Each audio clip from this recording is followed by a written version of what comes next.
doon ko naintindihan na kapag yung isang tao may na-achieve, hindi yung tao lang yung sineselebrate mo. Ibig sabihin, yung nakuha ng isang tao, yun yung gusto mo rin makuha, kaya ka makikipag-celebrate. Tama.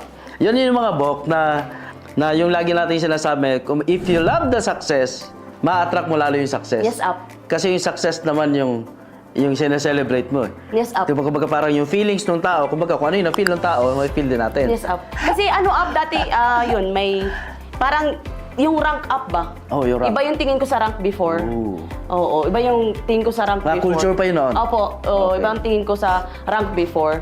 Then, parang dinala sa ulo, wala na sa puso. Then, dumating, yun na, yung teachings mo up, Louie, at in-embody, in-apply. So, kaya pala talagang itama. So, ano yung transformation? Paano ka nag-transform doon sa concept or doon sa perspective about ranking? Kasi dati pinaggigilan yung rank, pinaggigilan yung top 1, yung spot na yon, yung spotlight na yon, di ba? Nung nawala, ano yung pagkakaintindi mo doon?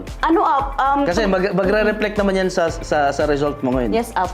So gusto ko siyang malaman ng lahat ng nanonood ngayon kung ano yung perspective niya about ranking na nawala. Kasi tinanggal, wala tayong ranking. Laking tulong talaga, teachings mo talaga, Louie. Yung sinabi mo na, it's not about the rank, but kumusta yung bangko mo.